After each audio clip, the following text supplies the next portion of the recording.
अस्सलाम वालेकुम, आप देख रहे हैं मेरा यूट्यूब चैनल मामा आइडियाज़। मेरे चैनल पर आपको मिलेंगे बहुत ही मज़े मज़े के खाने और बेहतरीन रेसिपीज़ और व्लॉग्स। तो ये है ओरियो कप केक जो कि मैंने बनाया, बहुत ही मज़े का बना है और बड़े से कप में बनाया है। तो आप लोग भी इसे ज़रूर ट्राई करें, इंशाल्लाह आप लोगों को पसंद आएगा। और बहुत ही कम चीज़ों में बनाया है और बहुत ही जल्द तैयार हो गया है। अच्छा, आपको मेरी वीडियो पसंद आए तो इसे ज़रूर और लाइक। अगर तुम लोग नए हो तो सब्सक्राइब करो, वो जो लाल वाला बटन है उस पर फूट फेंक के मारो या फिर मोमबत्ती, मुझे नहीं पता, बस क्लिक हो जाना चाहिए। तो चलिए शुरू करते हैं। बिस्मिल्लाहिर्रहमानिर्रहीम। तो ओरियो कप केक बनाने के लिए यहाँ मैंने ले लिए हैं ओरियो के 2 पैकेट बिस्किट के, और इसके 1 पैकेट में 8 अदद बिस्किट हैं। ये देखिए, मैं आपको खोल कर दिखाऊंगी। इसमें 8 बिस्किट हैं। और अब मैं क्या करूँगी, इसकी क्रीम खोलने, बिस्किट दोनों अलग करूँगी और इसकी क्रीम अलग कर दूँगी। किसी अलग डब्बे में इस तरीके से मैं इसकी क्रीम निकाल लूँगी।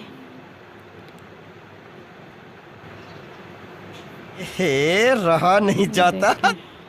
छुरी की मदद से इस तरीके से मैं बिस्किट की क्रीम उतार लूँगी। बहुत ही मज़ेदार बनने वाला है ये कप केक। और मैं तमाम बिस्किट की क्रीम अलग कर चुकी हूँ और बिस्किट अब निकाल लूँगी जूसर के जग में, क्योंकि मैं इसका बनाना चाह रही हूँ चूरा। तो यहाँ मैंने इसे ग्राइंड किया तो इसका बहुत ही ज़बरदस्त चूरा तैयार हो गया और इसे मैं निकाल लूँगी बाउल में। अब मैं इसमें शामिल कर दूँगी 1 खाने का चम्मच पिसी हुई चीनी। ये पिसी हुई चीनी आप घर पर भी तैयार कर सकते हो और पिसी हुई बाज़ार से भी ले सकते हैं। तो इसमें साथ ही मैंने डाल दिया खाने का चम्मच बेकिंग पाउडर और चौथाई खाने का चम्मच डाल दिया है बेकिंग सोडा। और इसमें नीम गर्म दूध का इस्तेमाल कर रही हूँ मैं। आधा कप नीम गर्म दूध ले लिया है और इसे हैंड बीटर की मदद से मैं अच्छे से मिक्स कर लूँगी।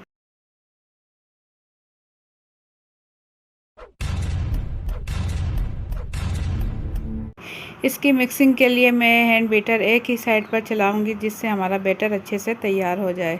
अगर दोनों साइड पर चलाएंगे तो इसका बैटर ख़राब हो जाएगा। तो जब भी आप केक वगैरह बनाते हैं तो उसे एक ही राउंड पर चलाएं ताकि अच्छा सा बैटर तैयार हो जाए। ये देखिए, क्रीमी और शाइनिंग वाला बैटर तैयार हो चुका है और इसे मैं निकाल लूँगी कप में। कप में निकालने के बाद मैं दिखाऊँ आपको, कढ़ाई मैंने पहले से चूल्हे पर रख दी थी और इसके अंदर मैंने रख दी थी एक प्लेट उल्टी। तो ये मैंने 5 मिनट मीडियम फ्लेम पर इसे अच्छे से गर्म किया। तो इसमें रख दिया अब कप और ढक्कन ढककर मैं इसे पकाऊंगी 15 से 20 मिनट के लिए।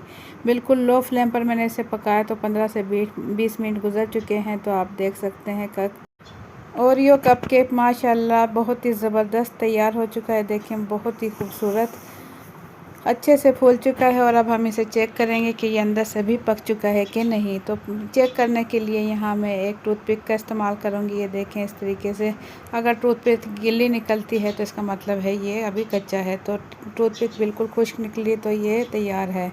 तो यहाँ ओरियो कप केक हो चुका है, बिल्कुल रेडी हो चुका है और बहुत ही ज़बरदस्त कलर के साथ और बहुत ही कम टाइम में तैयार हो चुका है। तो आप लोग भी बना सकते हैं बहुत ही कम टाइम में, बहुत ही ज़बरदस्त, और आप बनाकर घर वालों का दिल जीत सकते हैं। तो ये एक मेरे पास बिस्किट था क्रीम के साथ, ये मैं इस पर लगा दूंगी। और अब स्पून की मदद से मैं आपको यहाँ केक निकाल कर दिखाऊंगी कि कितना ज़बरदस्त केक हो चुका है तैयार। ये देखें, बहुत ही कलर ज़बरदस्त है और बहुत ही ज़बरदस्त है। मज़ा आया। तो आप लोगों को मेरी आज की रेसिपी कैसी लगी, अपना फीडबैक कमेंट्स के ज़रिए ज़रूर दें। तो इसी के साथ मुझे दें इजाज़त। इंशाल्लाह फिर मिलेंगे एक अच्छी सी रेसिपी के साथ। अपना बहुत सा ख्याल रखें। खत्म। Bye bye, tata, good bye.